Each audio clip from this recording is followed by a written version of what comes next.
महाराष्ट्रामध्ये आतापर्यंत 1,23,000 बोगस जन्म प्रमाणपत्र रद्द करण्यात आलेली आहेत. बोगस जन्म प्रमाणपत्र प्रकरणी 5,000 जणांना अटक झालेली आहे. राज्यातील 27 शहरांमध्ये 31 FIR महाराष्ट्रामध्ये दाखल झाल्यात. आतापर्यंत 1,23,000 बोगस जन्म प्रमाणपत्र रद्द झाल्याची माहिती आहे. भाजप नेते तथा किरीट सोमय्या यांनी ही माहिती दिलेली आहे. सोमय्या आज जालना दौऱ्यावर आलेले होते.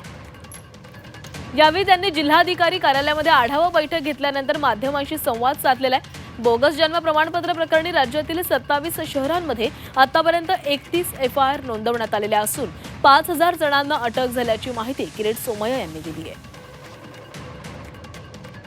घुसखोर बांगलादेशी लोकांनी 2,24,000 लोकांनी जन्म प्रमाणपत्र मिळवले होते.